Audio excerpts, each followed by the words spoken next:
बाबा, तुम्ही हे काय म्हणत आहात? मी तुमचे बोलणे अजिबात ऐकणार नाही.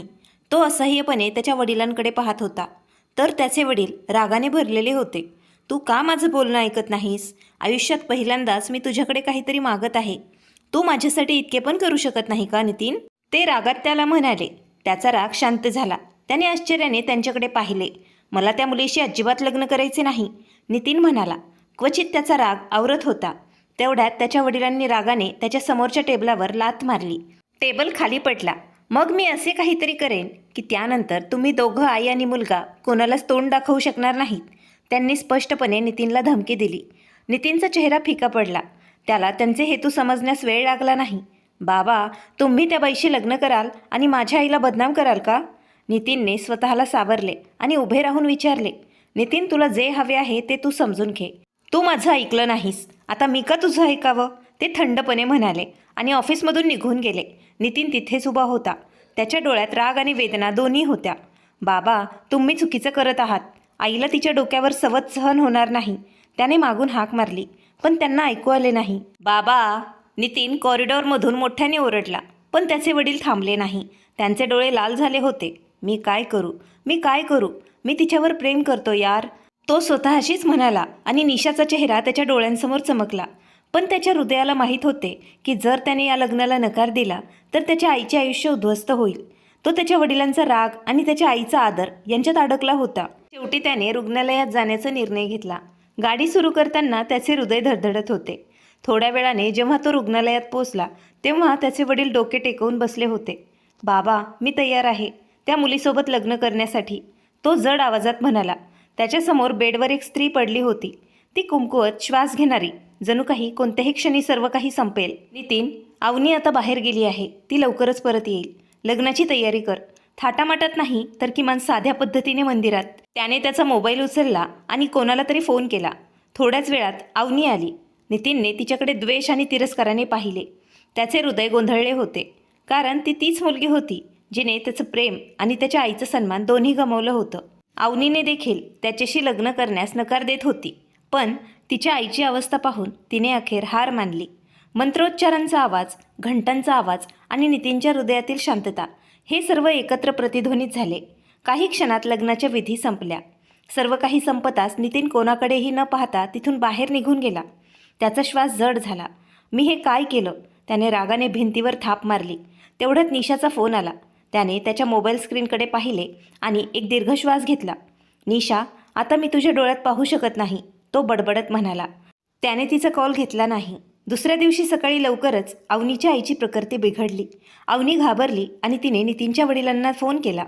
ते त्यांच्या पत्नीसोबत घरीच होते. त्यांनी फोन उचलला. दुसऱ्या टोकापासून अवनीच्या रडण्याचा आवाज आला. मी येत आहे, काळजी करू नकोस अवनी बेटा, ते म्हणाले आणि नंतर त्यांनी कॉल डिस्कनेक्ट केला. त्यांनी मागे वळून पाहिले तेव्हा त्यांना नितीन तिथे उभा असलेला दिसला. नितीन, मला काही महत्त्वाचं काम आहे, माझ्यासोबत चल, ते त्यांच्या पत्नीच्या डोळ्यात न पाहता म्हणाले. नितीनने ओठ चावले आणि त्यांच्याकडे रागाने पाहिले. आता त्याला सर्व काही समजले. हॉस्पिटलमधील महिलेचा प्रश्न आता फक्त एक मुद्दा राहिला नव्हता.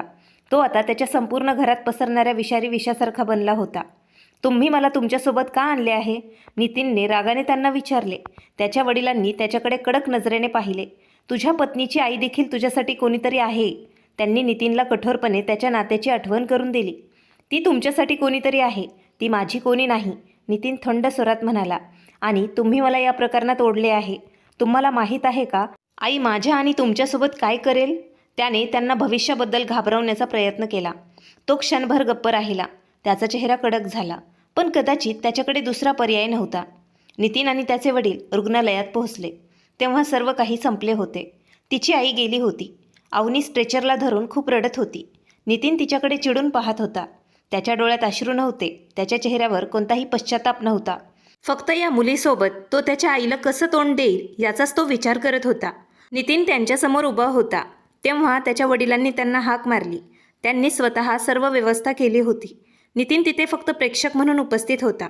अवनीला कुठेतरी घेऊन जा, ती आता तुझी जबाबदारी आहे, त्याचे वडील त्याच्या खांद्यावर हात ठेवत म्हणाले. अंत्यसंस्कारानंतर वातावरण शांत झाले. अवनी एका लहान भाड्याच्या घरात राहत होती, जिथे तिच्या वडिलांच्या पेन्शनने भाडे भरणे कठीण होते. जीवन आधीच कठीण झाले होते आता असे वाटत होते की कोणीतरी सर्व काही हिरावून घेतले आहे. नितीनने त्याच्या वडिलांकडे कडू नजरेने पाहिले. तुम्हाला माहीत आहे का, आई मलाही घराबाहेर काढेल. मी तिला घरी घेऊन जाण्याबद्दल विचार पण करू शकत नाही. तुम्ही तिला आत्ता कुठेही ठेवू शकता, मला काही फरक पडत नाही. पण सध्या मी तिला घरी घेऊन जाण्याचाही विचार करू शकत नाही. तुम्ही माझ्यावर एक विचित्र संकट आणले आहे, तो मोठ्याने त्यांना म्हणाला. आणि अवनीचे रडणे आणखी तीव्र झाले. थोड्या वेळाने नितीन तिथून निघून गेला. त्यांनी अवनीसाठी जवळच एक छोटी खोली भाड्याने घेतली होती. ती तिथेच राहत होती. ती नीट जेवण पण करत नव्हती किंवा कोणाशी बोलत पण नव्हती. ती फक्त जगत होती. सतीशजी फक्त कॉलवर व्यस्त होते. जणू काही त्यांना असे करायला भाग पाडले जात होते. ते फक्त अवनीला विचारपूस करण्यासाठी फोन करायचे. नितीन आता निशासोबत होता. तिचे हास्य, तिचे सौंदर्य, तिचे छोटे कपडे, ती नितीनला तिच्या प्रेमात पाडत होती. ती त्याला तिचे सौंदर्य दाखवत होती. निशाने तिच्या आत्मविश्वासाने आणि तिच्या सौंदर्याने नितीनला बंदिवान केले होते. तो तिच्या हास्याने, तिच्या आकर्षणाने, सर्व गोष्टींनी तो मोहित झाला. रात्र होत असताना नितीन घरी परतला. त्याचे वडील हवेलीतील सोफ्यावर त्याचीच वाट पाहत होते. नितीनने त्यांना पाहिले आणि काहीही न बोलता तिथून निघून जाऊ लागला. पण त्यांच्या हाकेने तो तिथेच थांबला. नितीन, तू मला वचन दे की तू माझ्यानंतर अवनीची काळजी घेशील, ते जड आवाजात त्याला म्हणाले. नितीन मागे वळला. त्याच्या ओठांवर एक व्यंगहास्य होते. तुम्ही तुमच्या लाडक्या सुनेची काळजी घेण्यासाठी आहात ना? नितीन, मी आज इथे आहे. मला माहीत नाही की मी उद्या असेन की नाही. मग तू अवनीसोबत असशील. कृपया तिची तू काळजी घे. तिला तुझ्या आईच्या क्रूरतेचं लक्ष बनू देऊ नकोस. एक माणूस बन आणि तुझ्या पत्नीचं रक्षण कर, कारण तिला कोणत्याही गोष्टीची कमतरता नाही झाली पाहिजे. ती खूप निष्पाप आहे. सतीशजींनी मोठ्या आशेने आणि कुमकुवतपणाने त्याच्या खांद्यावर हात ठेवत त्याला हे सांगितले होते. नितीनचे डोळे ओले झाले. माझीही काही चूक नव्हती बाबा. मग तुम्ही निशाऐवजी त्या अनोळखी मुलीचे माझे लग्न का लावले? तुम्हाला माहीत आहे की मी निशावर प्रेम करतो. त्याने उदास होत त्यांना उत्तर दिले. सतीशजी म्हणाले, नितीन, एक दिवस तुला नक्कीच समजेल तुझ्यासाठी निवडलेली मी मुलगी योग्यच आहे. मी ते पाहू शकतो जे तू पाहू शकत नाहीस. त्यांच्या आवाजात एक शांतता होती, जसे प्रत्येक शब्दात एक शेवटचं दुःख लपलेलं आहे. नितीनने डोके खाली केले, ओठ बंद केले. त्याच्या मनात खूप प्रश्न होते, पण तो शांत बसला होता. त्याच्या मनात अवनीचा चेहरा दिसला आणि सोबतच रागही आला. पण माहीत नाही का नितीन त्यांच्या डोळ्यात पाहू शकत नव्हता. कदाचित नितीनच्या वडिलांना समजले होते त्यांच्याकडे वेळ कमी आहे, त्यामुळेच ते त्यांच्या मुलाकडून हे वचन घेत होते. नितीनच्या वचनामुळे त्यांना समाधान मिळाले असते. त्यांच्या डोळ्यात अपेक्षा दिसत होती. नितीनने त्यांचं बोलणं ऐकलं. नितीन त्यांना काहीतरी बोलणार होता, पण शब्द त्याच्या गळ्यातच अडकले. त्या दिवशी नितीन त्याच्या वडिलांना शेवटचा भेटला होता. त्या रात्री नितीन खूप गाढ झोपी गेला, जसं तो खूप थकून गेला होता. सकाळी जेव्हा सूर्य उगवला तेव्हा रमेशजी उठलेच नाही. घरात खूप शोकाकुल वातावरण होतं. रडण्याचा आवाज घरात घुमत होता. नितीन शांत राहून सर्व काही पाहत होता. त्याची आई आणि बहिणींना तो सांभाळण्याचा प्रयत्न करत होता. ते 3 भाऊ होते. नितीन सर्वात मोठा होता. त्याला एक बहीण होती. घराची सर्व जबाबदारी आता नितीनवरच आली होती. नितीनचे खूप मोठे घर होते, पण आता घरात शांतता पसरली होती. निशा त्याच्या आईच्या मैत्रिणीचीच मुलगी होती. तिच्यासोबत त्याने त्याचं भविष्य जोडलं होतं. आता त्या भविष्याची काही गॅरंटी राहिली नव्हती. त्यांचा काही दिवसातच लग्न करण्याचा प्लॅन होता. पण सतीशजी त्यांच्या निधनाने सर्व काही बदलले होते. अवनी आता त्यांच्या आयुष्याचा भाग होती. त्याला मान्य नसले तरीही निशा कधीही अवनी असताना त्याची पत्नी होऊ शकत नव्हती. अवनीला घटस्फोट देणे त्याच्या हातात नव्हते. त्याने त्याच्या वडिलांना दिलेले वचन मोडायचे नव्हते. अवनी डोक्यावर पदर घेऊन सतीशजी यांचे अंतिम दर्शन घेण्यासाठी आली होती. नितीनने तिला ओळखले होते, तरी त्याने तिला दुर्लक्ष केले, जसे अगोदरपासून तो करत आला होता. असे वाटत होते की अवनी त्याच्या आयुष्यात काहीच महत्त्वाची नाही. घराची परिस्थिती खूपच नाजूक होती. त्याची आई आणि बहिणींची रडून रडून खूप वाईट अवस्था झाली होती. नितीन त्यांचं दुःख विसरून सर्वांना आधार देत होता. तो मोठा मुलगा असण्याचे कर्तव्य पूर्ण करत होता. स्वतः तुटून दुसऱ्यांना तो सांभाळत होता. पण त्याने अवनीबद्दल काही जबाबदारी घेतली नव्हती. सतीशजी यांना जाऊन आता 15 दिवस झाले होते. हळूहळू सर्व काही नॉर्मल होऊ लागलं. पण नितीनला अवनीची काहीच पर्वा नव्हती. ती एकटी कशी राहत असेल? अगोदर सतीशजी तिची काळजी घ्यायचे, पण आता तेच या जगात नाहीत. आता तिची काळजी कोण घेईल? नितीनला काहीच फरक पडत नव्हता. अचानक एके रात्री तो झोपला तेव्हा त्याला स्वप्नात कोणीतरी जागं केलं. त्याने एक दीर्घ श्वास घेतला आणि स्वतःला शांत करण्याचा प्रयत्न केला, पण त्याचे हृदय धडधडत होते. त्याचे वडील त्याच्या स्वप्नात आले होते. ते खूप रागावले होते, खूप दुःखी दिसत होते. तो बराच वेळ विचार करत होता की त्याला स्वप्नात का शिव्या देत होते. अचानक अवनी नावाची मुलगी त्याच्या मनात आली, जिच्याबद्दल त्याने विचारपूस पण केली नव्हती. त्याला आठवले की त्याच्या वडिलांनी त्याला मरण्यापूर्वी अवनीचा नंबर दिला होता, पण त्याने त्याला दुर्लक्ष केलं होतं. त्याने तो नंबर सेव्हही केला नव्हता. नितीनने लाईट लावला, त्याचा मोबाईल उचलला आणि घाईघाईने त्याचे जुने मेसेजेस पाहिले आणि शेवटी तो नंबर त्याला सापडला. त्याने फोन केला. बेल सतत वाजत होती, पण कोणीही फोन उचलला नाही. मग अचानक एक मऊ झोपाळू आवाज आला. हॅलो. नितीन क्षणभर गप्प राहिला. मग तो म्हणाला, तू कुठे आहेस? बराच वेळ शांत राहिल्यानंतर त्याने अवनीला 2 शब्द बोलले होते, तेही खूप कठोरपणे. काय? अवनीने तिच्या कानावरून फोन काढला आणि फोनकडे पाहत एक दीर्घ श्वास घेत म्हणाली, मी काकांनी दिलेल्या अपार्टमेंटमध्ये आहे. तिच्या आवाजात दुःखाचा इशारा दिसत होता, पण एक दिलासाही दिसत होता, कारण तिची तीच राहण्याची एकमेव जागा होती, जिथे आता शांतता तिच्यासोबत असते. अच्छा, तू एकटी आहेस का? त्याने डोके खाजवत विचारले. त्याला अवनीशी असे बोलणे सोयीचे वाटत नव्हते. हो, मी एकटी आहे, ती म्हणाली. बरं, मी तुझी माझ्या घरी राहण्याची व्यवस्था करेन. त्याने फक्त एवढेच म्हटले आणि फोन ठेवला. त्याला त्याच्या आईला कसे समजावून सांगावे की ती आता त्याची पत्नी आहे आणि त्याची जबाबदारी आहे, हे त्याला कळत नव्हते. निघून जाण्यापूर्वी त्याच्या वडिलांनी त्याचे आयुष्य खूप गुंतागुंतीचे केले होते. त्या दिवशी सकाळी ऑफिसला जाण्याऐवजी तो थेट अवनीच्या अपार्टमेंटमध्ये आला. त्याचे वडील त्याला अवनीच्या पत्त्याबद्दल सांगणार नाहीत असा कोणताही मार्ग नव्हता. त्यांनी नितीनला सर्व माहिती एका फाईलमध्ये दिली होती, जी वकिलाने दुसऱ्याच दिवशी नितीनला दिली होती. त्यात असे काही लिहिले होते की त्यांनी मालमत्तेचा एक भाग अवनीला हस्तांतरित केला आहे, जो अवनीने नाकारला होता. तिला बळकटी देण्यासाठी तिला मालमत्तेत वाटा असणे आवश्यक होते. ते अवनीला तिचे हक्क देऊन निश्चिंत गेले होते, किमान एक वचन तरी पाळण्याची आशा बाळगून. नितीनने अपार्टमेंटची बेल वाजवली आणि थोड्या वेळाने दार उघडले. ती सुस्त, अशक्त, कुमकुवत दिसत होती. तिचे ओठ इतके कोरडे दिसत होते की त्यावर कवच आले होते. नितीनने पहिल्यांदाच तिच्या चेहऱ्याकडे बारकाईने पाहिले. तुला काय झालं आहे? त्याने त्याच्या पॅन्ट ट्राउझरच्या खिशातून हात काढला आणि अपार्टमेंटमध्ये प्रवेश केला. ताप आला असेल, ती हळुवारपणे त्याला म्हणाली. नितीन बसल्यावर तिने त्याला पाण्याचा ग्लास दिला. त्याने तो ग्लास घेतला आणि टेबलावर ठेवला. मग तो अपार्टमेंटभोवती पाहू लागला. हे बघ, मला स्पष्ट आणि थेट बोलण्याची सवय आहे.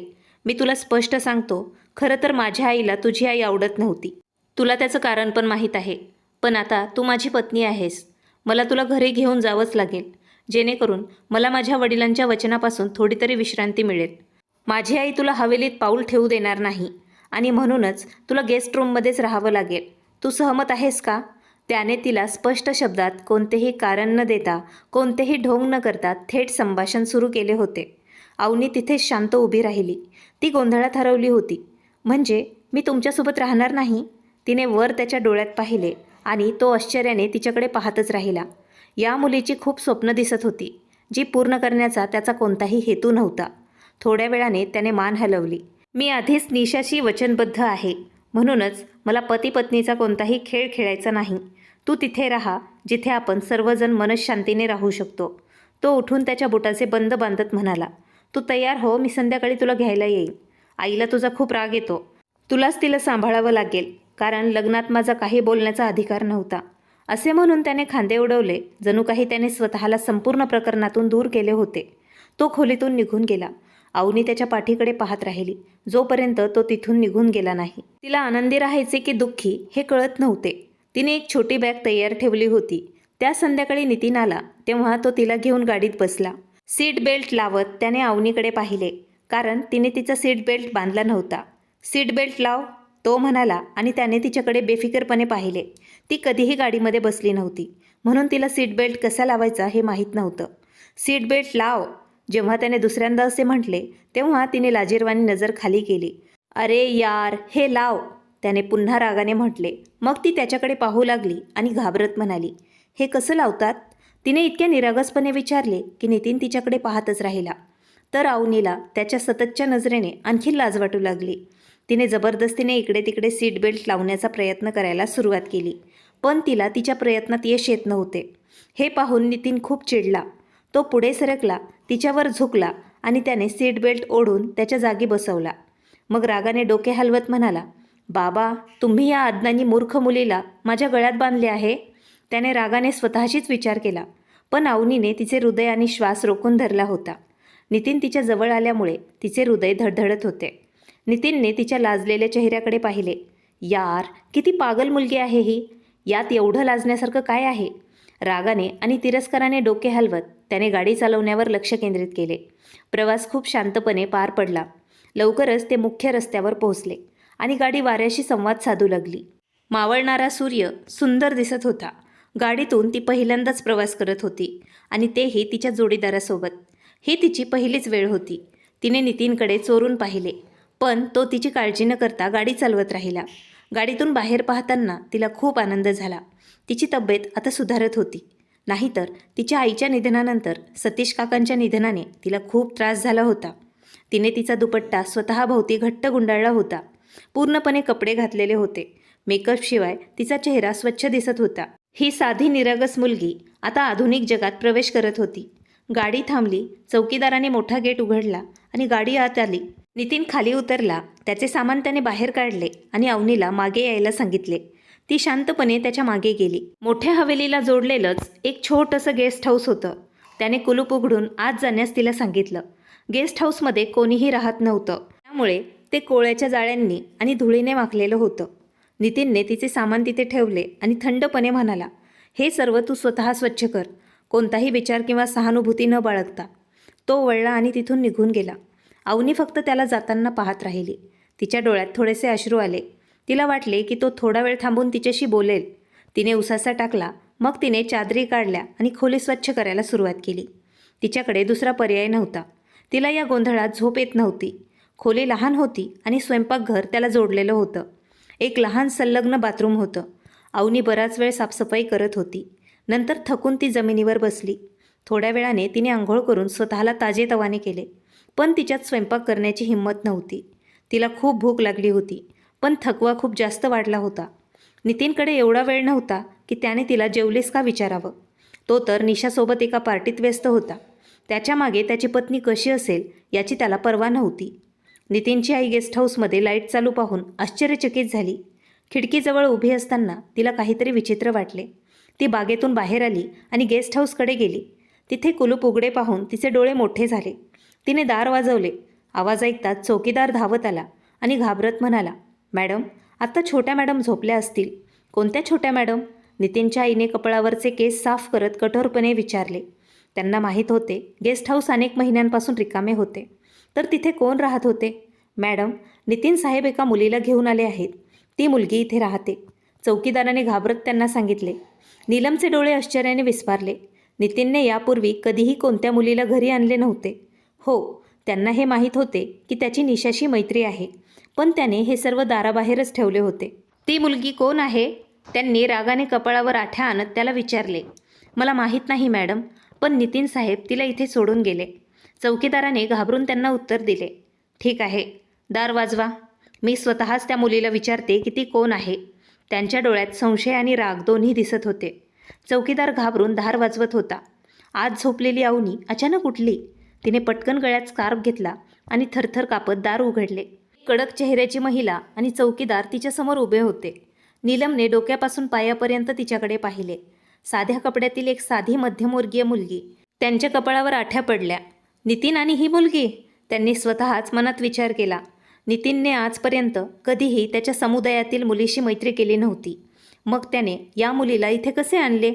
ए मुली, तू कोण आहेस? त्यांनी पुढे होऊन अवनीचा हात घट्ट धरला. अवनी वेदनेने थोडीशी थबकली. तिचे डोळे अश्रूंनी भरले. मी अवनी आहे, ती रडतच म्हणाली. तिच्या आवाजात भीती आणि असहाय्यता दोन्ही दिसत होते. अवनी कोण?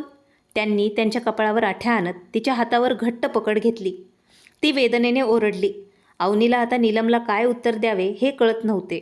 नितीनने तिला काय सांगितले होते याची तिला कल्पना नव्हती. नितीनने कधी त्याच्या आईला हे नातं सांगितलं असेल की नाही हे तिला माहीत नव्हते. जर तिने खरं सांगितलं तर नितीनला त्रास होऊ शकतो. ए मुली, तू गप्प का आहेस? तू बोलत का नाहीस? तू कोण आहेस आणि तू इथे काय करत आहेस?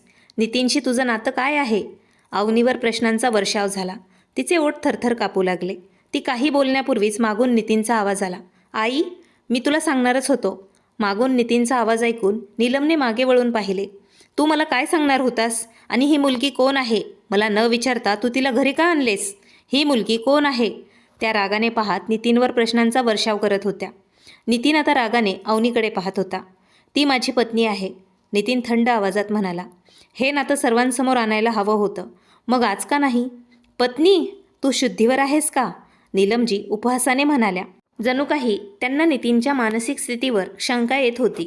ही मुलगी तुझी पत्नी आहे? तिला तुझी पत्नी होण्याचा अधिकार आहे का? त्यांच्या हास्यात व्यंग आणि तिरस्कार दोन्ही दिसत होतं. नितीन एक दीर्घ श्वास घेऊन तिथेच उभा राहिला.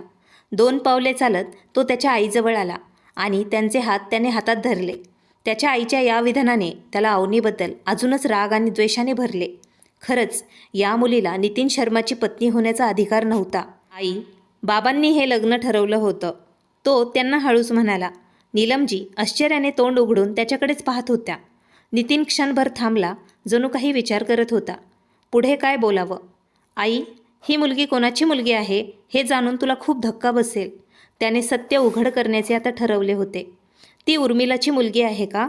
त्यांनी भीतीच्या ओघात त्याला विचारलं. कारण जर त्यांना या जगात कोणत्याही स्त्रीचा द्वेष होता तर ती उर्मिला होती. नीलमचे शब्द ऐकून नितीनने हळूच मान हलवली. नीलमने अवनीच्या झुकलेल्या डोक्याकडे पाहिले, पण अचानक ती शुद्धीवर आली. नितीनला सोडून ती अवनीजवळ 2 पावलं चालत गेली. तिने तिचा हात धरला, तिला आपल्या समोर ओढलं आणि दुसऱ्या क्षणी तिने तिच्या गालावर जोरात थप्पड मारली. अवनी मागे जाऊन पडली. तुझी आई माझ्या आयुष्यात एक समस्या बनून आली होती आणि तू माझ्या आयुष्यात समस्या बनून आली आहेस का? तू इकडे स्वतःच्या समस्या सोबत घेऊन आली आहेस. तुला काय वाटतं, मायलेकी दोघी मिळून माझ्या मुलावर आणि माझ्या पतीवर स्वतःला लादून माझ्यापासून हिरावून घेणार आहात का? ती रागाने तिच्यावरती ओरडली. एवढं जोरात ओरडली की नितीनलाही स्वतःवर नियंत्रण ठेवणे कठीण झाले होते. आवाज ऐकून नितीनचा धाकटा भाऊ अजय आणि त्याची धाकटी बहीण रीमा तिकडे धावत आली. रीमा, आईला आत घेऊन जा. नितीनने लगेच त्यांच्याकडे पाहिले आणि त्याच्या आईला त्यांना आत घेऊन जाण्याचा इशारा केला. अवनी अजूनही जमिनीवरच पडलेली होती, निर्जीव आणि असह्य. उठण्याचीही तिच्यात हिंमत नव्हती. रामू, तुझ्या पत्नीला बोलाव आणि या मुलीला उचलून बेडवर ठेव. नितीनने जमिनीवर पडलेल्या अवनीकडे पाहिले, नंतर त्याच्या आईचा हात धरला आणि आत निघून गेला. रामूने एकदा जमिनीवर पडलेल्या अवनीकडे पाहिले आणि नंतर आत जाणाऱ्या त्या लोकांकडे पाहिले, ज्यांच्या मनात माणुसकी दिसत नव्हती. मग अवनीकडे पश्चात्तापाने पाहत त्याने नौकरांच्या क्वार्टरमधून आपल्या पत्नीला बोलावले. त्याच्या पत्नीने अवनीला उचलले आणि बेडवर ठेवले. ती शुद्धीवर आल्यावर रामूच्या पत्नीने तिला ज्यूस दिला. तिच्या गालांवर बोटांचे ठसे उमटले होते. ज्यूस पिताना तिच्या डोळ्यातून अश्रू वाहत होते. गरिबांचं या जगात कोणीच नसतं. गरीब फक्त अपमान आणि दुःख पाहण्यासाठी जन्माला येतात. हे जग फक्त श्रीमंतांचं आहे. अवनी शांतपणे रडत होती. नीलमजी राग आणि वेदनांनी घायाळ होऊन सिंहनी बनल्या होत्या. नितीन, तू त्या मुलीशी लग्न कसे करू शकतोस? तुला त्या महिलेची माहिती होती. तुझे वडील तिच्यावर प्रेम करायचे. ते तिच्यासाठी त्यांचा जीवही देऊ शकत होते. त्यांचा आवाज उंच आणि कठोर झाला होता. त्या तिघांनीही त्यांच्या पालकांना कधीही आनंदी जोडपे म्हणून पाहिलेले नव्हते. त्यांनी नेहमीच त्यांना भांडताना पाहिले होते. आई, मला या लग्नासाठी भाग पाडले गेले होते. माझ्याकडे दुसरा पर्याय नव्हता. बाबांनी मला खूप धमकावले आणि मी असह्य झालो होतो. नितीनने डोके टेकवले आणि त्याची चूक मान्य केली. त्याच्या आईची अवस्था पाहून तो खूप घाबरला होता. तू निशाला कसं तोंड देशील नितीन? नीलमने रागाने विचारली. आई, मी तिची काळजी घेईन. मला त्या मुलीशी काहीही संबंध ठेवायचे नाहीत. नितीनने लगेच आपले मत मांडले. नीलमला थोडेसे हायसे वाटले. ठीक आहे, तिला घटस्फोट दे आणि तिला इथून हाकलून दे. मला हा अध्याय कायमचा बंद करायचा आहे. ती ठाम होती. आई, मी आत्ताच हे करू शकत नाही. कृपया माझी समस्या समजून घे. तुम्ही माझे कुटुंब आहात. बाबांनी त्यांचे आदेश जाहीर केले. तुम्ही स्वतःचे आदेश सोडत आहात. कोणीतरी मला विचारा, नितीन तुला काय हवं आहे? तो हताशपणे त्यांना म्हणाला. तेव्हा अजयने त्याच्या खांद्यावर थाप दिली. दादा, तू काहीही करू शकतोस, पण आईच्या परवानगीशिवाय काहीही करता येत नाही, तो हळुवारपणे म्हणाला. त्या मुलीला घटस्फोट दे नितीन, नाहीतर तू मला मेलेलं पाहशील. नीलमने त्याला ब्लॅकमेल करण्याचा प्रयत्न केला. नितीनने नाहीमध्ये मान हलवली. आई, मी तिला घटस्फोट देऊ शकत नाही जोपर्यंत मी तिच्यासाठी एक चांगला जोडीदार शोधत नाही आणि तिचे भविष्य निश्चित करत नाही. तू त्या मुलीची इतकी काळजी का घेत आहेस? त्या मुलीला आणि तिच्या भविष्याला नरकात टाक. तिला तू घटस्फोट दे. आई, समजून घेण्याचा प्रयत्न कर. मी तिला घटस्फोट देऊ शकत नाही. जर मी तिला घटस्फोट दिला तर ती माझ्या वाट्याची हकदार असेल. बाबांच्या मृत्यूपत्रानुसार घटस्फोट झाल्यास तिला सर्व मालमत्तेचा अर्धा भाग मिळेल. बाबांनी तिला पूर्णपणे सुरक्षित केलं आहे आई. तो असं म्हणत त्याचे केस व्यवस्थित करत होता. नीलम सोफ्यावर जोरात बसली. तुझ्या वडिलांनी जिवंत असतानाही मला सुखाने जगू दिले नाही. आता त्यांच्या मृत्यूनंतरही त्यांनी मला अस्वस्थ करून सोडले आहे. ती रागाने पाय आपटत तिच्या खोलीत निघून गेली. नितीनने त्याच्या भावाकडे आणि बहिणीकडे असह्यपणे पाहिले. दादा, वहिनी खूप गोड आहे, रीमा त्याला हसत म्हणाली. पण नितीनने टक लावून पाहण्याने ती घाईघाईने खोलीतून निघून गेली. दादा, जरा तू माझं ऐक. त्या तू निशाला सोडून दे आणि या मुलीसोबत सुखाने राहा. ते खूप निर्दोष दिसत आहे. बाबांनी माझ्यासोबत तिचं लग्न केलं असतं तर मी आनंदाने त्या मुलीशी खूप आदराने वागलो असतो. यावेळी नितीनने त्याच्याकडे आणखी तीव्र रागाच्या भरात पाहिले. तू मर्यादा ओलांडत आहेस अजय. माफ कर दादा. मी विसरलो की ती आता तुझी पत्नी आहे, म्हणजेच माझी आदरणीय वहिनी. मला माफ कर. यार, चुकून माझ्या तोंडातून हे शब्द बाहेर पडले. त्याने घाबरल्याचे नाटक केले आणि त्याच्या कानाला हात लावला होता. तसे हा मोफत सल्ला आहे. इतक्या सुंदर मुलीला सोडून देऊ नकोस. मेकअपने झाकलेली ती निशा पूर्णपणे चेटकीन दिसते. जर तू तिला मेकअपशिवाय पाहिलेस तर तू भीतीने बेशुद्ध पडशील. अजय, हे खूप जास्त होत आहे. तू माझ्या हाताने मार खाशील आता. यावेळी नितीनने त्याला खरोखरच एक ठोसा मारला. माफ कर दादा, तो म्हणाला. पण तू जाण्यापूर्वी मी शेवटचं काय म्हटलं ते एकदा विचारात घे. तो थांबला नाही, कारण नितीन त्याच्या तोंडावर ठोसा मारणार होता.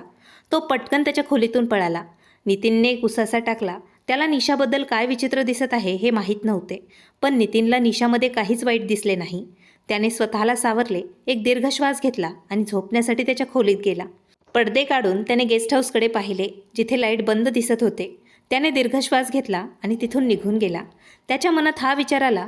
त्याला वाटले, मी जाऊन ती ठीक आहे का ते पाहावे. ती नीलमच्या थप्पडनंतर ज्या प्रकारे जमिनीवर पडली होती ते आठवले तेव्हा नितीनचे हृदय थोडे दुखले होते. पण नंतर त्याला वाटले, जर ती ठीक नसेल तर रामू नक्कीच येऊन त्याला सांगेल. या विचाराने तो झोपला. निशाचा विचार त्याच्या मनात आला. आता त्याला निशाला संपूर्ण सत्य सांगायचे होते आणि त्याला तिची प्रतिक्रिया पाहायची होती, जी खूप धोकादायक असणार होती. त्याने त्याच्या आयुष्यातील चढ उतारांचा विचार केला होता. त्याला अवनीला सोडायचे होते, पण तो अवनीला त्याच्या वडिलांच्या आत्म्याला दुखवल्याशिवाय आणि अपराधी वाटू न देता त्याच्या आयुष्यातून कसं काढून टाकायचं याचाच विचार करत होता. नितीन विचार करत झोपी गेला. सकाळी सूर्य उगवताच हवेली उजळली. अवनी उठण्याचा खूप प्रयत्न करत होती, पण तिचे शरीर खूप थकले होते. नेहमीप्रमाणे कपडे घालून नितीन ऑफिसला जाण्यासाठी गाडीजवळ आला. त्याने सहजच पाहिले आणि त्याची नजर गेस्ट हाऊसवर पडली. त्याने डोके हलवले. गाडीचा दरवाजा उघडला आणि गाडीत बसला. अवनी खिडकीतून बाहेर पाहत होती. नितीनच्या वळणामुळे तिचे हृदय धडधडले, कारण ती खिडकीजवळ उभी होती आणि नितीनने गेस्ट हाऊसकडे एकटक पाहिल्याचे तिने पाहिले होते. नितीन गाडीत बसला आणि तिथून निघून गेला. तीही खिडकीतून दूर सरकली आणि बेडवर झोपली. नीलम तिच्याकडे आली नसती तर ती अजून थोडा वेळ झोपली असती. ये महाराणी, तू झोपून बेड खराब करत आहेस का? तुला तुझी जागा माहीत असायला हवी. माझ्या मुलाने तुला इथे ठेवून आधीच तुला तुझी जागा दाखवली आहे. घरमालक कधीच गेस्ट रूममध्ये राहत नसतात, तर घरातील नौकर तिथे राहत असतात आणि तू घरातील नौकर आहेस. म्हणूनच माझ्या मुलाने तुला इथं आणून आदळलं आहे. आता उठ आणि कामाला लाग. अजय आणि रीमासाठी नाश्ता बनव. दोघांनाही आत्ता विद्यापीठात जायचे आहे. ती रागानेच अवनीला म्हणाली आणि अवनीला नको असतानाही उठावे लागले. ती रात्रभर रागाने उकळत होती. तिच्या आत एक लाव्हा तयार झाला होता. आता नितीन निघून जाताच तो सगळा लाव्हा अवनीवर सोडला जाणार होता. नितीनला कदाचित त्यांच्या नात्याबद्दल नापसंती असेल, पण तो कधीही तिच्यावर अत्याचार होऊ देणार नव्हता, कारण त्यांना त्यांच्या मुलाचा स्वभाव चांगलाच माहीत होता. आणि म्हणूनच नितीन गेल्यानंतर त्या अवनीकडे आल्या होत्या. जेव्हा त्यांनी तिला हवेलीत परत ओढले तेव्हा रीमा आणि अजयला धक्का बसला. आई, तिला का घेऊन आली असेल? रीमाने अजयला विचारले. ही एक साधी गोष्ट आहे रीमा. आता सगळा राग त्या निष्पाप मुलीवरच निघणार होता. अजय तिला म्हणाला, स्वयंपाकघरात जा आणि नाश्ता बनव. त्या तिला स्वयंपाकघराकडे ढकलत म्हणाल्या. ती इकडे तिकडे किचनकडे पाहत होती. तिला विचारायचं होतं की स्वयंपाक काय बनवायचं आहे, पण ती त्यांना विचारण्याचं धाडस करू शकली नाही. मग तिने जे काही करता येईल ते बनवले. अजय आणि रीमाला तिने बनवलेला नाश्ता खूप आवडला. त्यांना तिची प्रशंसा करायची होती, पण आईच्या उग्र नजरेसमोर ते शांतपणे बसून जेवत होते. ती परत गेस्ट हाऊसमध्ये जाणार होती तेव्हाच नीलमने तिला थांबवले. तू कुठे जात आहेस? तुझे वडील किचनची साफसफाई करायला येतील का? इथे कोणताही गैरकानूनी पैसा येत नाही. प्रत्येक गोष्टीची किंमत असते. अवनी मॅडम, माझ्या मुलाच्या आयुष्यात येण्यापूर्वी तू विचार करायला हवा होतास की त्याची आई अजून जिवंत आहे. मी तुला निशाच्या हक्कांवर अतिक्रमण करू देणार नाही. त्या तिरस्काराने तिला म्हणाल्या. आता फक्त ते 2 नौकर आणि अवनी घरात होते. अजय आणि रीमा विद्यापीठात निघून गेले होते. तर अवनी तिचं तोंड बंद करून बसली होती. तिच्याकडे बोलण्यासाठी काहीच नव्हते. जर ती काही बोलली असती तर तिला इथूनही हकलून लावले असते. ती कुठे गेली असती? या जगात तिचं कोणीच नव्हतं. नितीन परत येईपर्यंत ती दिवसभर शांतपणे घरात कामं करत होती आणि ती शांतपणे कामं करतच राहिली. तिने तक्रारही केली नाही. ज्याने तिला या घरात आणले होते तोच तिचा स्वतःचा नव्हता. मग ती विरोध कोणाचा करेल? ती तिची तक्रार घेऊन कुठे जाईल? नितीनच्या आगमनाच्या काही वेळापूर्वीच त्याच्या आईने अवनीला गेस्ट हाऊसकडे परत पाठवले होते. तो फ्रेश होऊन जेवण करू लागला. मग तो त्याच्या खोलीत गेला. निशा त्याच्याशी लग्न करण्याचा आग्रह करत होती आणि आता तो तिला सांगू इच्छित होता. अवनी त्याच्या आयुष्यात असताना तो तिच्याशी लग्न करण्याचा विचारही करू शकत नव्हता. दुसऱ्या दिवशी सकाळी अवनी बाहेर जाण्याच्या तयारीत होती. नितीन तेव्हा ऑफिसला जात होता. अवनी बाहेर जाताना दिसली होती. नितीनच्या कपाळावर आठ्या पडल्या. तू इतक्या सकाळी कुठे जात आहेस? त्याने तिला रागाने विचारले. तेव्हा ती पूर्णपणे घाबरली. काकांनी मला विद्यापीठात प्रवेश घेऊन दिला होता. मी गेल्या 1 महिन्यापासून विद्यापीठात गेलेच नाही. परीक्षा जवळ येत आहेत म्हणून मी फक्त विद्यापीठात जात होते. तिचे बोलणे ऐकून नितीनने तिच्याकडे आश्चर्यचकित नजरेने पाहिले. ती त्याला अशिक्षित वाटत होती, निरक्षर. तिला तिचा सीट बेल्ट कसा बांधायचा हेही माहीत नव्हतं. आता ती म्हणत होती की ती विद्यापीठात जात आहे. मी तुला विद्यापीठात सोडतो. डोके हलवत त्याने तिला गाडीत बसण्याचा इशारा केला. पण काही वेळ ती गाडीत बसावं का नाही याचाच विचार करत होती. आता का उभी आहेस? त्याचं बोलणं ऐकून ती गाडीत बसली. पण ती अजूनही आपापसात हाताची बोटं फिरवत राहिली. तिला काय करावं हेच समजत नव्हतं. बाबा तुझी फी भरायचे का? त्यांनी सुरुवातीला मला खूप मदत केली होती. नंतर मला शिष्यवृत्ती मिळाली. ती त्याला हळुवारपणे म्हणाली. तो आश्चर्यचकित झाला. ती खूप हुशार दिसत होती. तू कोणत्या विद्याशाखेत आहेस? त्याने अवनीला विचारले. BBAच्या 2ऱ्या वर्षात आहे. तिने हळुवारपणे डोके वर करत त्याला उत्तर दिले. अच्छा, म्हणजे तू फक्त 20 किंवा 21 वर्षांची आहेस? त्याने आश्चर्याने तिला विचारले. हो, तिने मान हलवत उत्तर दिले. तुला माहीत आहे का, मी तुझ्यापेक्षा 19 वर्षांनी मोठा आहे. तो आश्चर्याने म्हणाला. हो. तो पुन्हा हळुवारपणे म्हणाला. तर तुला त्यात काही अडचण नाही? त्याने विचारले. नाही, मला का अडचण होईल? शिवाय आपले एकत्र येणे आयुष्यभरासाठी नाही. मी माझ्या आईची शेवटची इच्छा पूर्ण करण्यासाठी तुमच्याशी लग्न केलं आहे. मला माहीत आहे की या लग्नात तुमची संमती समाविष्ट नाही. त्यामुळे तुम्ही फक्त तुमच्या आयुष्याची काळजी घ्या. मला माझे शिक्षण पूर्ण करावे लागेल. मग आपण वेगळे होऊ. मला फक्त 2 वर्ष हवी आहेत. मी आता एकटी राहू शकत नाही. तिचे डोळे पाणावले होते. तिचे अश्रू लपवण्यासाठी तिने खिडकीबाहेर पाहिले. नितीनने मान हलवली. 2 वर्ष खूप जास्त काळ होता. निशा 2 महिने माझ्याशिवाय राहणार नव्हती. तो तिला विद्यापीठात सोडून ऑफिसला निघून गेला. संध्याकाळी तो घरी परतला तेव्हा त्याला रीमाकडून कळले की जेव्हा ती विद्यापीठातून परतली तेव्हा त्याची आई तिच्यावर खूप रागावली होती आणि तिला खूप जास्त कपडे धुवायला लावले होते. तिने संपूर्ण घर स्वच्छही केले होते आणि पायऱ्या धुवत असताना ती पायऱ्यावरून खाली पडली होती. तिला गंभीर दुखापत झाली होती. हे ऐकून नितीन क्षणभर काळजीत पडला. असो, तिला गंभीर दुखापत झाली नाही ना? त्याने स्वतःला शांत करण्याचा प्रयत्न करत रीमाला विचारले. दादा, मला तिच्या दुखापतीबद्दल काही माहीत नाही, पण ती बिचारी मुलगी खूप रडत होती. कशी तरी ती गेस्ट हाऊसमध्ये चालत गेली होती. मी आईला डॉक्टरांना बोलवायला सांगितले होते, पण आईने मला स्पष्ट नकार दिला. त्याचे हृदय खूप अस्वस्थ झाले होते. फ्रेश न होताच तो लगेचच गेस्ट हाऊसकडे गेला. ती बेडवर बसली होती. किंचित थरथरत होती. ती कदाचित रडत होती आणि रडण्याने तिचे शरीर थरथरत होते. आवाज ऐकताच तिने तिचे हात डोळ्यांवरून काढले. नितीन जवळ येते असल्याचे पाहून तिने उठण्याचा प्रयत्न केला. तुला कुठे दुखापत झाली आहे ते दाखव. त्याने बेडवर तिच्या शेजारी बसत तिला विचारले. अवनीने पटकन तिचा स्कार्फ समायोजित करत बसली आणि मागे सरकत ती शांत बसू शकली नाही. मी ठीक आहे, मला गंभीर दुखापत झालेली नाही. तिने स्वतःला शांत ठेवण्याचा प्रयत्न केला. पण नितीनला ती गंभीर जखमी झाल्याचे लक्षात आले होते. मी तुला किती दुखापत झाली आहे हे विचारत नाहीये. मी तुला कुठे दुखापत झाली आहे हे विचारत आहे. मला दाखव. त्याचे शब्द अवनीला अस्वस्थ करत होते. नाही, मी तुम्हाला दाखवू शकत नाही. कृपया तुम्ही इथून निघून जा. तुम्ही माझ्याकडे का आले आहात? जर कोणी तुम्हाला इथे पाहिले तर? ती घाबरून त्याला म्हणाली. कोणीही काहीही बोलणार नाही. मला तुझ्या जखमा दाखव. तुला कुठं लागलं आहे? आणि किती दुखापत झाली आहे. तो पुढे सरकला आणि तिचा हात धरत तिला म्हणाला. तिने लगेच तिचा हात मागे घेतला आणि म्हणाली, नाही, मी तुम्हाला दाखवू शकत नाही. कृपया इथून निघून जा. तिच्या चेहऱ्यावर लाजेची एक हलकी लाली पसरू लागली. नितीनचा तिथून निघून जाण्याचा कोणताही हेतू नव्हता. तथापि त्याने तिचा हात धरला आणि तिची बाही वर केली. तेव्हा त्याला दिसले की तिचा हातही जखमी झाला आहे. पण नितीनला आधीच अंदाज झाला होता की अवनी फक्त या एका दुखापतीने त्रस्त नाहीये. तिला जास्त त्रास झाला असेल. ती घरावर एक अवांछित ओझे होती, पण तरीही ती त्याची पत्नी होती. जरी त्याने हे नाते कधीच स्वीकारले नव्हते. तो रागाने म्हणाला, अवनी, तू जास्त हट्टी होऊ नकोस. जर मी माझे भान गमावले तर ते चांगले होणार नाही. तिचे थरथरणारे शरीर पाहून यावेळी तो रागाने बोलला, कारण त्याला आता अवनीच्या हट्टीपणाचा खरोखरच राग आला होता. हे तुम्ही काय म्हणत आहात? कोणीतरी तुम्हाला इथे पाहिल. कृपया इथून निघून जा, ती घाबरून म्हणाली. तो तिच्याकडे दुर्लक्ष करून तिच्या जवळ आला. त्याने तिच्या स्कार्फवर हात ठेवला आणि तिने थरथर कापत त्याच्याकडे पाहिले. तू माझी पत्नी आहेस, इतके घाबरण्याची तुला गरज नाही, त्याने हे सांगितले आणि झटक्याने तिचा स्कार्फ काढला. त्याला तिच्या मानेवर निळा डाग दिसला. हे काय आहे? तुला इतक्या जखमा कशा झाल्या? त्याने कठोरपणे तिला विचारले आणि तिने डोके टेकवले. पडल्यानंतर काही जड वस्तू माझ्या मानेला लागली होती. तिचे शब्द क्वचित बाहेर पडले.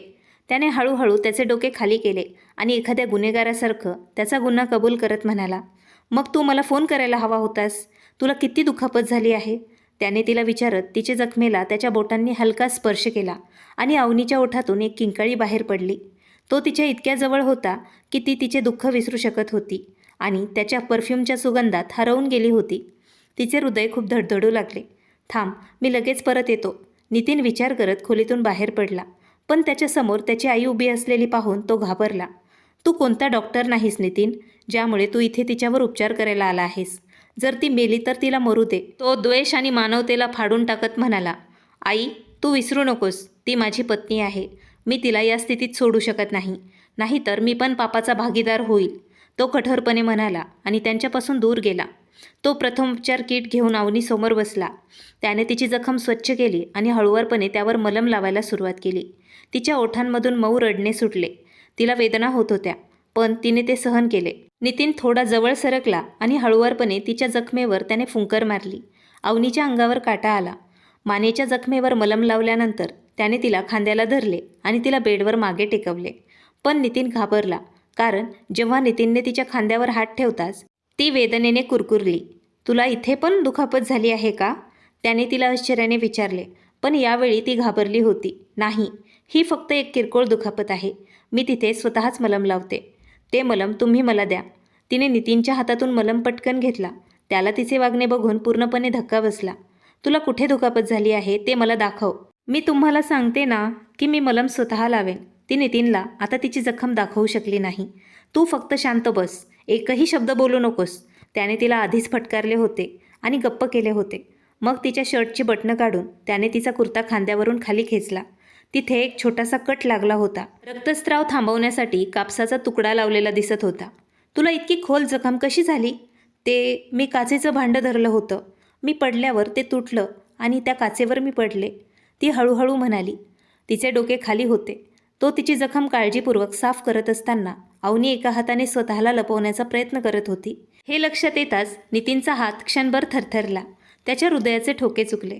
तो बेशुद्ध अवस्थेत अवनीच्या खूप जवळ गेला होता आणि जेव्हा त्याची नजर अवनीच्या मऊ सुंदर मानेवर जाणाऱ्या स्त्री सौंदर्यावर पडली, तेव्हा त्याला त्याच्या नात्याचा विचार आला आणि त्याचे हृदय जोरात धडधडू लागले. पण त्याने पटकन स्वतःला सावरले आणि विचार बाजूला केले. तिची जखम साफ करू लागला. नितीन कुठे आहे? निशा ब्ल्यू टाय टॉप आणि जीन्स घालून हवेलीमध्ये आली होती. तिने चौकीदाराला विचारले. चौकीदाराने सांगितले, मॅडम, साहेब गेस्ट हाऊसमध्ये आहेत. चौकीदाराने चिंताग्रस्त होऊन दाराकडे बोट दाखवले. निशा आश्चर्याने गेस्ट हाऊसकडे आली. ती काळजीत पडली. नितीन गेस्ट हाऊसमध्ये काय करत असेल असा विचार करत ती दाराजवळ आली. गेस्ट हाऊसचे दार उघडेच होते. समोरचे दृश्य स्पष्ट दिसत होते. दोघेही खोलीत अगदी जवळ बसलेले होते. तो तिच्या मानेवर झुकला होता. हे पाहून निशाच्या पायाखालून जमीनच सरकली. नितीनला त्या मुलीच्या एवढं जवळ पाहून निशाने नितीनला आवाज दिला. नितीन! नितीनने आश्चर्याने मागे वळून तिच्याकडे पाहत होता. तो पूर्णपणे गोंधळला होता. तू हिच्यामुळे माझ्याशी लग्न करण्यास नकार देत आहेस का? डोळ्यात अश्रू आणत ती त्याला म्हणाली. मी कधीच लग्नाला नकार दिला नाही निशा. मला फक्त तू थोडा वेळ द्यावा असे वाटते. बाबांनी मला हे सांगितले होते. मी तुला सगळं काही व्यवस्थित समजावून सांगेन. चल, आपण एकांतात बोलूया. त्याने निशाला थांबवण्याचा खूप प्रयत्न केला, पण ती रडतच खोलीतून पळून गेली. नितीनने रागाने जमिनीवर लाथ मारली आणि अवनीकडे रागाने पाहत तिथून तो निघून गेला. तिने त्याला जाताना पाहून उसासा टाकला. काही क्षणांपूर्वी जो माणूस तिच्या जखमा इतक्या कोमलतेने आणि प्रेमाने पाहत होता, तो आता त्याच्या प्रेयसीला पाहून सगळं काही विसरला होता. त्याच्यासमोर त्याच्या प्रेयसीला पाहून त्याला सगळं काही विसरायला भाग पाडले होते. तिने उशीवर डोके ठेवले आणि तिने झोपण्याचा प्रयत्न केला. तिला सकाळी विद्यापीठात जायचे होते. तिचे खूप मोठे नुकसान झाले होते. नेहमीप्रमाणे ती साध्या पोशाखात बाहेर जात होती. तिने पार्किंग एरिया ओलांडला तेव्हा तिला जवळच गाडीचा हॉर्न ऐकू आला. ती आश्चर्याने मागे वळली. नितीन तिच्या शेजारीच उभा होता. तो तिचीच वाट पाहत होता. यावेळी अवनी शांतपणे गाडीचा दरवाजा उघडून आत बसली. जर तू एक दिवस सुट्टी घेतली असतीस तर सुनामी आली नसती. तो रागाने तिच्याकडे पाहून ओरडला. मी एक दिवस गेले नाही तर मी माझ्या परीक्षा कशी देणार? मी आधीच खूप त्रास सहन केला आहे. तिला रडावेसे वाटत होते. तिला अभ्यास करायचा होता. सुट्टीनंतर तू अशा ठिकाणी जा जिथे तू आरामात अभ्यास करू शकशील. नाहीतर आई तुला पुन्हा कामं करायला लावेल आणि मी तिथे नसल्यामुळे मी आईला थांबवूही शकणार नाही. त्याने तिला एक उपाय सांगितला. त्याला अवनीबद्दल खूप वाईट वाटले होते. त्याला त्याच्या वडिलांनी सांगितलेले शब्द आठवले होते. ती मुलगी निर्दोष आहे. तिला शिक्षा होऊ नये. तुम्ही मला कुठे सोडणार आहात? तुमचे खूप खूप आभार, कारण मला अभ्यासासाठी अजिबात वेळ मिळत नाही. ती डोळ्यात अश्रू आणत त्याला म्हणाली. हे पाहून नितीनला त्याची आई तिला किती त्रास देत आहे हे कळले. माझी प्रिया नावाची एक मैत्रीण आहे. मी तुला तिच्या घरी सोडेन. तू तिथे अभ्यास करू शकतेस आणि मी तुला संध्याकाळी ऑफिसमधून घरी जाताना तिथून घेऊन जाईन. तो गंभीरपणे म्हणाला आणि तिने मान हलवली. मग हे रोजचेच झाले. तो तिला विद्यापीठात सोडायचा, तिला घेऊन जायचा, नंतर त्याच्या मैत्रिणीच्या घरी सोडायचा आणि नंतर कामावरून परत येताना तिला घरी घेऊन जायचा. दरम्यान त्याच्या आईचा घटस्फोटाचा आग्रह वाढतच चालला होता. निशा म्हणाली की त्यांच्याकडे 3 महिने आहेत. या 3 महिन्यात त्याला निशा आणि अवनी यांच्यापैकी एकीला निवडायचं होतं. घरातील वातावरणाला कंटाळून तो बाहेरच वेळ घालवू लागला होता. त्या रात्री तो खिडकीजवळ उभा होता. त्याची आई काही दिवसांसाठी तिच्या भावाकडे गेली होती. त्यांची तब्येत अचानक बिघडली होती. फक्त रीमा, अजय आणि नितीन या एका आठवड्यासाठी घरात होते. नितीनने अवनीला त्याच्या खोलीत आणण्याचा निर्णय घेतला. तिच्या परीक्षा जवळ येत होत्या, म्हणून तो तिला तिच्या अभ्यासात मदत करेल आणि तिचे लक्ष थोडे विचलित होईल. त्याने अजयला सांगितले होते की आई परत आल्यावर त्याने त्यांना सांगावे. हा विचार मनात ठेवून तो अवनीच्या खोलीत गेला. अवनी त्याला पाहून घाबरली, पण तो खूप मैत्रीपूर्ण तिच्याशी बोलत होता. तिच्याशी तो इतर गोष्टींबद्दल बोलत होता. ऐक, तुला तुझ्या अभ्यासात काही अडचण येत आहे का? हो, थोडी तर अडचण येत होती, पण मी सांभाळून घेऊ शकते. तुझी परीक्षा जवळ आली आहे, बरोबर? जर तुला वाटत असेल तर तू मला तुझ्या अभ्यासात मदत मागू शकतेस. आई घरी नाहीये. मी तुला तुझ्या अभ्यासात खूप मदत करेन. अवनी फक्त त्याच्याकडेच पाहत होती. तुझे सामान घे आणि माझ्या खोलीत चल. अचानक त्याने एक नवीन आदेश जारी केला आणि अवनी खूप घाबरली, पण ती त्याला नकार देऊ शकली नाही. आणि त्या दिवशी तो तिचा हात धरून तिला त्याच्या खोलीत घेऊन गेला. ती आश्चर्याने त्याच्याकडेच पाहत होती. कधी नितीनकडे तर कधी आलिशान खोलीकडे ती पाहत होती. काही दिवस तू इथे आरामात राहा. आई घरी नाहीये. तुला अभ्यासात काहीच अडचण आली तर मी तुला मदत करेन, तो तिला म्हणाला. अवनीच्या निष्पाप चेहऱ्यावर आश्चर्य पसरलेले पाहून अचानक तो निशा आणि अवनीची तुलना करू लागला. अवनी एक लाजाळू, निष्पाप आणि खूप सुंदर मुलगी होती, तर निशा धाडशी मुलगी दिसत होती. कोणाशीही बोलणारी, लहान कपडे घालणारी, गरीब लोकांचा द्वेष करणारी. निशा खूप गर्विष्ठही होती. अवनीमध्ये अभिमान किंवा लोभाचा कोणताही लवलेश दिसत नव्हता. नितीनने तिला सांगितले होते की त्यांच्या वडिलांनी ठेवलेली मालमत्ता ती तिच्या नावावरती घेऊ शकते, पण तिने त्याला नकार दिला होता. तिने स्पष्टपणे सांगितले होते की या मालमत्तेवर त्याचा एकट्याचा अधिकार आहे. मला फक्त माझ्या डोक्यावर छप्पर हवं आहे. मला फक्त माझं शिक्षण पूर्ण करायचं आहे. मग मी नोकरी करेन आणि एकटी राहीन. नितीन तिच्याकडे पाहतच राहिला. हे जग अशा निष्पाप आणि भोळ्या मुलींचा फायदा घेतं. ती खूप निष्पाप होती, विश्वासू होती. ती तिच्या बेडवर शांतपणे बसून अभ्यास करत होती. तिचे डोळे झोपेने जड झाले होते. तुझ्या आईने कधी माझ्या वडिलांचा उल्लेख केला होता का? त्याने अचानक तिला विचारले. अवनीने तिच्या पुस्तकातून मान वर करून आश्चर्याने त्याच्याकडे पाहिलं. खूप क्वचित, 2 किंवा 3 वेळा, आणि तेही जेव्हा काका आजारपणात भेटायला आले होते. तिने त्यांना सत्य सांगितले. ते तिला यापूर्वी कधीही भेटले नव्हते. तो आश्चर्यचकित झाला, कारण नीलम नेहमीच म्हणायची की ते दुसरी बाई पाहत आहेत. त्याला वाटले की ती अवनीची आई आहे. नाही, मी त्यांना एकदा पाहिले होते. ते बाबांच्या मृत्यूची बातमी ऐकून आले होते. त्यांनी फक्त माझी विद्यापीठाची फी भरली होती. मग आईने तिच्या बांगड्या विकल्या आणि त्यांचे पैसे परत केले. मग मला स्कॉलरशिप मिळाली. आम्ही बाबांच्या पेन्शन आणि माझ्या शिकवणीवर जगत होतो.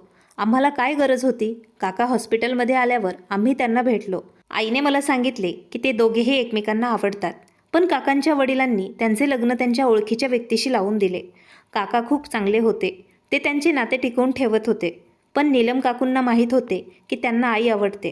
काकांनी आईला सांगितले होते की जर त्यांना हवं असेल तर ते तिच्याशी पुन्हा लग्न करू शकतात. पण आईने नकार दिला होता. आईला दुसऱ्या महिलेचं घर उद्ध्वस्त करायचं नव्हतं. माझे वडील खूप चांगले पुरुष होते. त्यांचे उत्पन्न कमी होते, पण त्यांचे निधन होईपर्यंत आमचे आयुष्य परिपूर्ण होते. ते माझ्या आयुष्यातील सर्वोत्तम दिवस होता. आईच्या निर्णयावर माझा कोणताही आक्षेप नव्हता. तिने एक खूप चांगला माणूस निवडला होता, जरी त्यानंतर तिच्या कुटुंबाने तिला पाठिंबा दिला नाही. आई आणि बाबांच्या आयुष्याने मी खूप प्रभावित झाले, कारण ते एकमेकांवर खूप प्रेम करत होते. ती बोलत असताना तिच्या डोळ्यातून अश्रू आले आणि तिच्या ओठांवर हास्य उमटले. नितीनला हेवा वाटला. त्याची आई ज्या गोष्टींबद्दल भांडत होती त्यासारखे काहीच नव्हते. फक्त मत्सर तिला जाळत होता. अवनी तिचे डोके तिच्या पुस्तकाकडे वळवत होती आणि नितीनने पश्चातापाने डोके घालवले.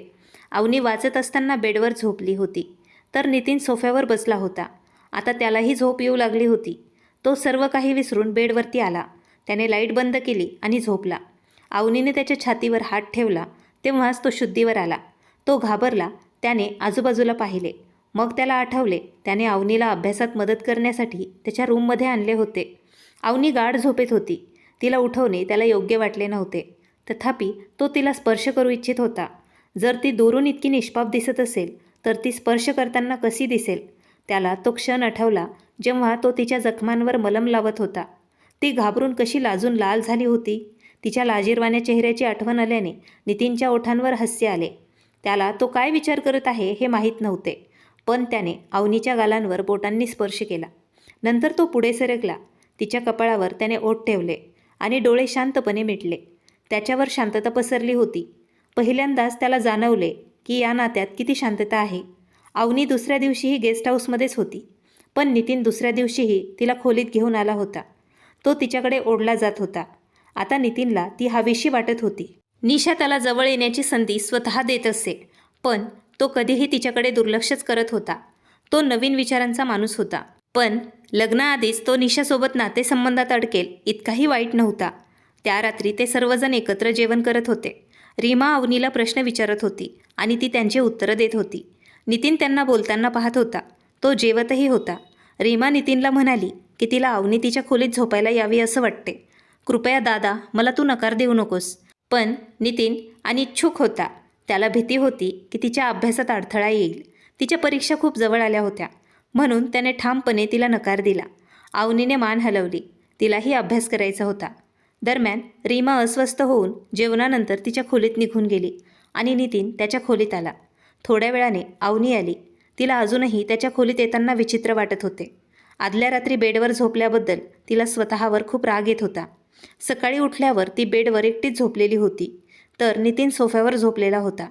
तिला वाटले नितीन रात्रभर झोपलेलाच नाही, पण तिला काहीच कळले नाही की नितीन त्याच्या आत भावनांनी जळत आहे. म्हणून त्याला उठून सोफ्यावर यावे लागले. ती अजूनही सोफ्यावर जायचं की बेडवर यातच गोंधळलेली होती. इकडे ये बेडवर, मी तुला खाणार नाही, तो हळुवारपणे तिला म्हणाला. आणि अवनी बेडवर बसली. तिची पुस्तकं तिने पसरली. तिला गणिताचा प्रश्न सोडवता आला नाही आणि मग निराश होऊन ती तिच्या पुस्तकात डोके लपवून रडू लागली. नितीन घाबरून तिच्याकडे आला. तिने तिच्या चेहऱ्यावरून पुस्तक काढले आणि तिचा चेहरा अश्रूंनी ओला झालेला त्याला आढळला. तू का रडत आहेस? त्याने हळुवारपणे तिला विचारले. तिने तिचे अश्रू पुसले. हा प्रश्न मला सोडवता येत नाही. तिने रागाने पुस्तकाकडे पाहिले. नितीन हसला. तू इतक्या छोट्या गोष्टीवर रडत आहेस, मूर्ख.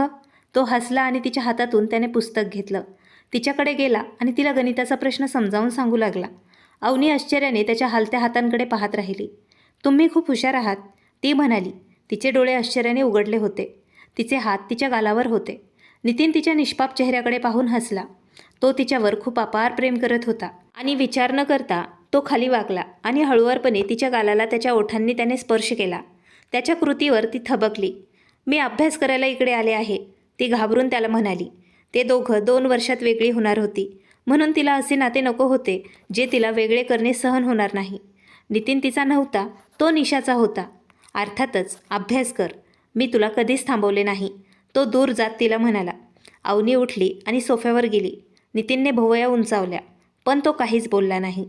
तिने अभ्यास करण्याचा आणि तिथेच पडून राहण्याचा विचार केला. पहिल्या रात्री तिने चूक केली होती, ती चूक तिला पुन्हा करायची नव्हती. सावधान, जर तू तिथे झोपलीस तर. तिथून त्या चेटकिनीचा चेहरा दिसतो. खिडकीसमोर एक सोफा होता आणि तो तिला घाबरवत होता. नितीनने तिला घाबरवले तेव्हा ती क्षणातच बेडवर उपस्थित होती. ती ब्लँकेटमध्ये गुंडाळलेली असताना तिची भीती पाहून नितीन हसायला लागला. मग काही वेळाने खोल श्वास घेण्याचा आवाज येऊ लागला. नितीनने ब्लँकेट काढून पाहिले तर ती झोपली आहे. हसत हसत नितीन तिच्या ब्लँकेटमध्ये झोपला. त्याच्या हृदयातून आवाज आला, मी आता या मुलीपासून दूर राहू शकत नाही. ती दिवसेंदिवस मला वेड लावत आहे. हळूहळू त्याचा चेहरा तिच्या मानेजवळ नेत त्याला तिचा सुगंध जाणवू लागला. 1 आठवडा असाच उलटला. आता त्याची आईही परत आली होती. आता अवनी गेस्ट हाऊसमध्ये परत गेली होती. अवनीच्या परीक्षा आता सुरू झाल्या होत्या.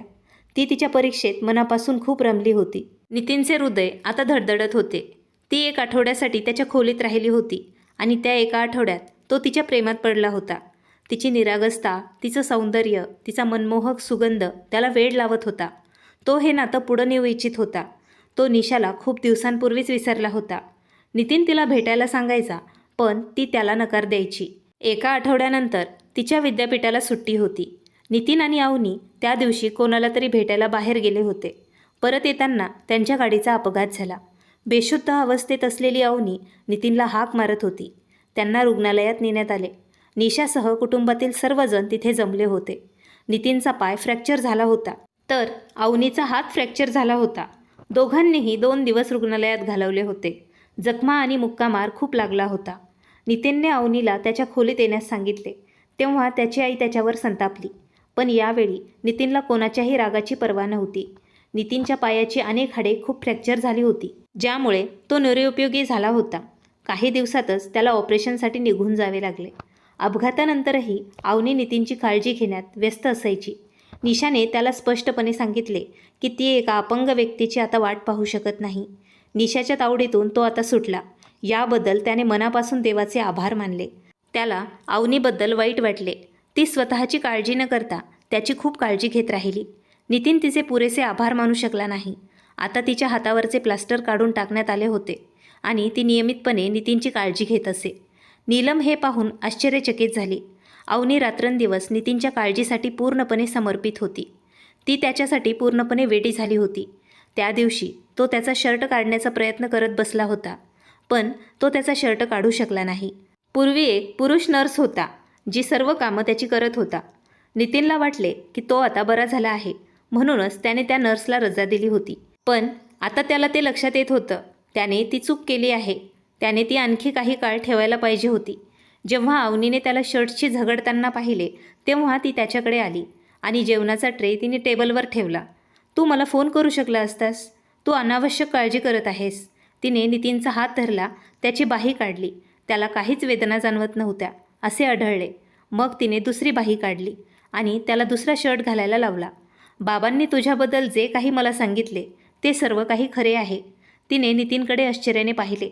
बाबांनी मला सांगितले होते की माझ्यासाठी तुझ्यापेक्षा परिपूर्ण कोणीही असू शकत नाही. बाबा बरोबर बोलत होते. तो हसला. त्याने अवनीचा हात धरला आणि तिला त्याच्या शेजारी त्याने बसवले. मी तुमच्यासाठी जेवण आणले आहे, कृपया ते खा. लाजलेल्या चेहऱ्याने ती त्याला म्हणाली. तिच्याकडे पळून जाण्याचा हा एकमेव मार्ग होता. मी बरा होईपर्यंत तुला हवे ते सर्व कारण सांगून तू इथून पळून जा. मी ते सहन करेन, पण त्यानंतर मी तुला 1 मिनिटही देणार नाही. तो खडकरपणे तिच्याशी बोलला आणि ती त्याच्या शब्दाचा अर्थ समजून खूप लाजली. नितीन हसतच लाजलेला तिचा चेहरा पाहत जेवण करत राहिला. अवनीने विद्यापीठ सुरू केले होते, पण ती जाण्यास नकार देत होती. नितीनने तिला जाण्यास भाग पाडले होते, कारण ती अभ्यासाबद्दल खूप हळवी आहे. जेव्हा त्याचे हाडे बरी झाली, तेव्हा डॉक्टरांनी त्याला शस्त्रक्रिया करण्याची शिफारस केली. त्याला आता लंडनला जावे लागणार होते. पण समस्या अशी होती की अवनीशिवाय तो लंडनला जायला तयार नव्हता. अवनीने नितीनसोबत जावे असे त्याला वाटत होते. तिच्या उपस्थितीने त्याला धैर्य दिले. तिने विद्यापीठाशी बोलली आणि नितीनने तिच्या पासपोर्टचा प्रश्नही सोडवला. आता ते दोघेही लंडनला जात होते. तेव्हाच नितीनच्या आईने अवनीला मिठी मारली. तुझ्या आईने तुला खूप चांगले संस्कार दिले आहेत. मी तुला खूप काही बोलले, पण तू कधीच मला उलट उत्तर दिले नाहीस. सर्वांनी नितीनला सोडून दिले, पण तू त्याला एकटं सोडून दिलं नाहीस. फक्त भाग्यवान लोकांनाच अशी पत्नी मिळते. नितीन, अवनीची काळजी घे, नाहीतर माझ्यापेक्षा वाईट कोणीच नाही. नीलमच्या शब्दांनी अवनी खूप भावनिक झाली. नितीन हसला. तो खूप आनंदी झाला. शेवटी त्याच्या आईनेही अवनीचे शुद्ध हृदय पाहिले होते. हे दोघेही आनंदाने निघून गेले होते. लांब उड्डाणानंतर त्यांनी काही तास विश्रांती घेतली आणि नंतर अवनी नितीनची व्हीलचेअर ओढून रुग्णालयात घेऊन गेली. ऑपरेशनची वेळ झाली होती आणि अवनीचा श्वास थांबला होता. डॉक्टरांनी ऑपरेशन यशस्वी होईल असे सांगितले असले तरी अवनीला खूप भीती वाटत होती की नितीनला काहीतरी होऊ शकते. ती देवाकडे खूप प्रार्थना करत राहिली. काही तासानंतर जेव्हा डॉक्टरांनी तिला आनंदाची बातमी सांगितली तेव्हा तिला आराम वाटला. जेव्हा तो शुद्धीवर आला तेव्हा तो अवनी अवनी अशी हाक मारू लागला. ती त्याच्यासमोरच बसलेली होती. नितीनने तिच्याकडे हसत पाहिले. नितीन उठण्याचा प्रयत्न करत होता, पण तो उठू शकला नाही. त्याचे पाय अजूनही सुन्न पडले होते. नर्सने त्याला पाणी पाजले. अवनीच्या आवाजाने घाबरून त्याने डोळे उघडले. नितीन तिच्याकडे पाहत असल्याचे तिला जाणवले. ती त्याच्या नजरेत पाहू शकली नाही. मग ती उठून त्याच्याकडे गेली. तुम्ही ठीक आहात ना? मला खूप भीती वाटली होती, ती नितीनच्या पायाकडे पाहत म्हणाली. ऑपरेशन इतके जीवघेणे नव्हते अवनी. त्याने अवनीचा हात धरला आणि तिला जवळ ओढले. तेव्हा नर्स हसली आणि ती तिथून निघून गेली. पण मला भीती वाटत होती, माहीत नाही का? ती रडत हळूच म्हणाली. नितीन तिचे अश्रू पुसू लागला. प्रिय अवनी, आता आपले हसायचे दिवस आहेत. वाईट दिवसांसाठी फक्त तेवढीच जागा होती. आता एकत्र आपण एक चांगलं जीवन सुरू करू, जिथे द्वेष नसेल, राग नसेल. मी तुला वचन देतो की मी जिवंत असेपर्यंत तुझे रक्षण करेल. माझ्यामुळे मी तुला कधीही त्रास होऊ देणार नाही. मी माझ्या चुकीबद्दल तुला माफी मागतो. तुझ्याशी इतके क्रूर वागल्याबद्दल. तो लाजीरवाणेपणे मान वाकवत म्हणाला. अवनीने मान वर केली. जर तुम्ही नसते तर मी कुठे गेले असते? तुम्ही विचार केला आहे का? मी खूप भाग्यवान आहे की काकांनी माझ्यासाठी त्यांचा मुलगा निवडला. नाहीतर या गरीब महिलेला इतका देखणा माणूस कोणी दिला असता? ती तिच्या बेफिक्रीत खूप काही बोलली होती. नितीन तिच्या शब्दांनी आश्चर्यचकित झाला. मग तो हसून बाहेर पडला. अरे देख ना. तो हसला आणि अवनीला जवळ ओढू लागला आणि तिचा खांदा दाबू लागला. मी खरोखरच तुझ्यावर खूप प्रेम करतो अवनी. तो तिच्या कानात कुजबुजला. तिने नितीनच्या छातीवर डोके ठेवले आणि तो हसला. 2 दिवसांनी त्याला डिस्चार्ज देण्यात आला. 2 आठवड्यानंतर त्याचे पाय अखेर कुबड्यांपासून मुक्त झाले. ते दोघेही लंडनमध्येच होते. हवामान थंड आणि आल्हाददायक होते. आज नितीनच्या भावना तीव्र झाल्या होत्या. त्याची तीव्र नजर अवनीला अस्वस्थ करत होती आणि ती त्याला टाळण्याचा खूप प्रयत्न करत होती. पण ती किती काळ त्याला टाळू शकत होती? अवनीने नितीनला जेवण दिले आणि मागे वळू लागली. जेव्हा त्याने अवनीचे मनगट धरले आणि तिला झटकून टाकले तेव्हा ती डगमगली आणि त्याच्यावर पडली. तिने नितीनकडे रागाने पाहिलं. मी आता पूर्णपणे बरा आहे आणि मी तुला सांगितले होते, ज्या दिवशी मी बरा होईल तू माझ्यापासून सुटू शकणार नाहीस. तो खोडकरपणे तिला म्हणाला, ज्यामुळे त्याच्या नजरेतील उष्णता पाहून ती थबकली. नितीनने जेवणाकडे दुर्लक्ष केले आणि अवनीला मिठी मारली. आज मला जेवण करायचे नाही, मला तुला खायचं आहे. तिच्या मऊ गुलाबी गालांना चावत तो हे म्हणाला. मग तिच्या मऊ कमरेवर बोटे दाबत त्याने तिला स्वतःजवळ ओढले. तो हे एका मध्यधुंद कुजबुजत तिला म्हणाला, तुझ्यासोबत मी खूप खुश आहे अवनी. आणि दुसऱ्या क्षणी तो तिच्या ओठांवर झुकला. त्याची पावले हळूहळू वाढत होती आणि प्रत्येक पावलासोबत अवनीच्या हृदयाचे ठोके थांबत होते. आज नितीनच्या आश्रयाशिवाय तिच्याकडे दुसरा कोणताही आश्रय नव्हता. पण ती आज खूप आनंदी दिसत होती. मित्रांनो, तुम्हाला आजची कथा आवडली असेल तर व्हिडिओ लाईक करा. चॅनलवर नवीन असाल तर चॅनल सबस्क्राईब करा. भेटूया एका नवीन स्टोरीसोबत. तोपर्यंत धन्यवाद.